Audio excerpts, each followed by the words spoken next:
Hi, everybody. I'm David, Alex's uncle, Patrice's brother. Well, I didn't write anything down. I thought of a zillion things went through my head.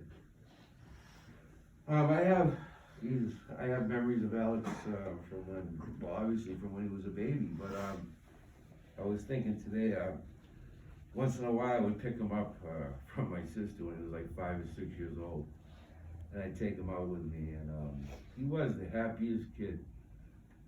He'd never get upset, and I can tell you to this day, I have never seen Alex raise his voice. I've never heard this kid scream one time. It amazed me.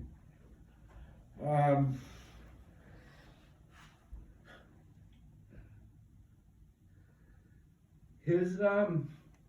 just gonna say it like it is.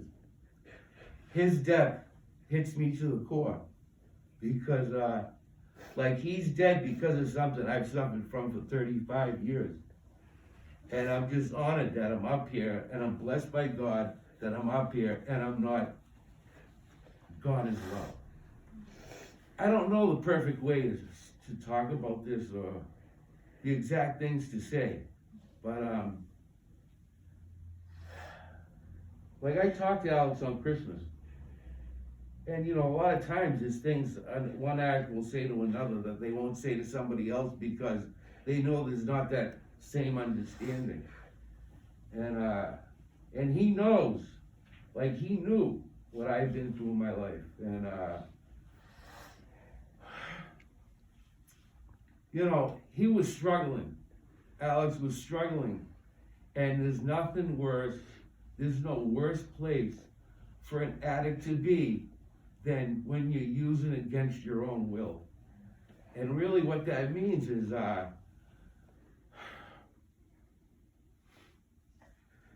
you can have the most beautiful family, and you can have all the money in the world, and you know it's all there waiting for you, but you just can't stop. And that's what makes it an illness. You know, when you light the fuse, it's really hard to put it out. And usually it takes, not usually, it does. It takes some sort of intervention, whether it be divine intervention, the police, family, whatever. And you know, you get filled when you're out there and you're using, and you get filled with so much shame and guilt because you love the people that are in your life so much, but you just can't stop. And I felt that many times in my life. And you inflict pain upon people that you wish you had never done. I mean, it's just a horrible, horrible thing. And I remember, I'm shaking. I remember when Alex was a lot younger, he was playing football.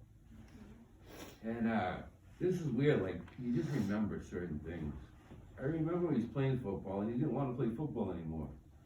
And he told his father something and you know, you're talking about a kid that's strong, great athlete.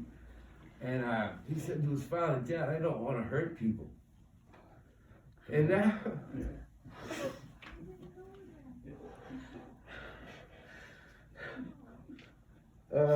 so I didn't take that like the alpha male like would say, "Oh, what do you mean you don't want to go out there? You don't want to play football?" I was like, "Wow, that kid has a heart of gold."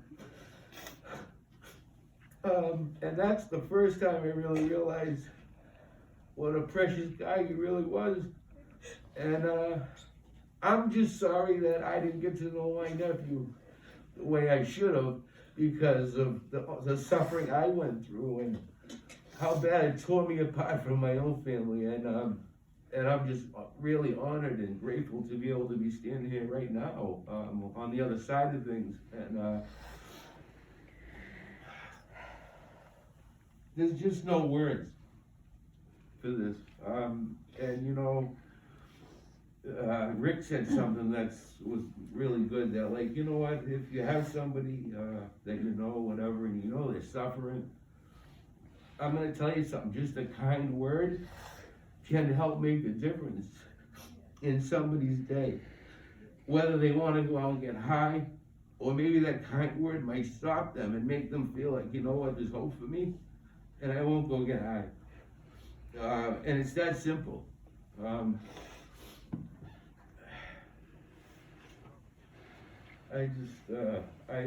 don't know what else to say.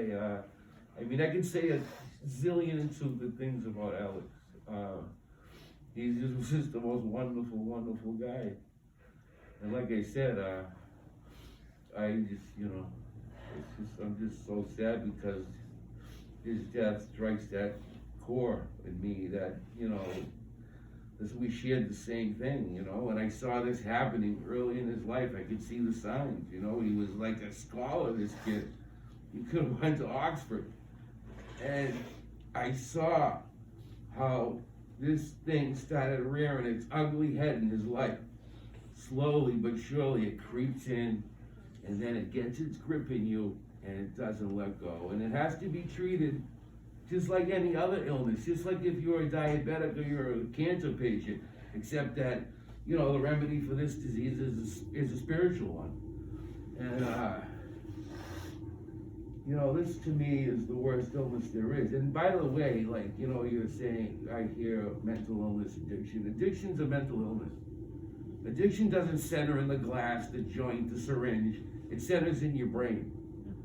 And when you put away the drugs, then you have to start dealing with the illness. The drugs and everything were just the vehicle he used or I used to escape the mental torture. And it's torture, not treated. I just can't stress enough how important it is to communicate with people. And, the stigma attached to addiction and mental illness, and sometimes it's the white elephant in the middle of the room and nobody wants to deal with it. And just so many people are losing a lot of people to addiction and mental illness. And they're so closely related and intertwined. And even in recovery, they say, if you think you need medication, don't take medication for the first year. Wait to see what happens first, because they mirror each other. Addiction and mental illness, and they are one and the same almost.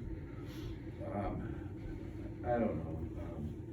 I also want to say too that, and I'm not here, this is about Alex, but I created a chat line. It's called Phantom Addicted, and I created it because of the importance I saw for one addict to be able to talk to another addict in the heat of the moment. Not like, there's a million 1-800 numbers you can get, but what about now? Who's gonna help me now? And oftentimes, like 9.9 of the time, there's nobody to help you right now. So I'm really short. I created this chat line where you can hop on and you'll get connection with another addict within seconds and speak anonymously, faceless. It's just a chat line, you text on your phone. And like at 3 a.m, when you're in a hotel room and you're filled with shame and guilt and you don't know what to do, like that's what that's for. Anyway, I love you, Alex, with all my heart, and you'll always be in my heart.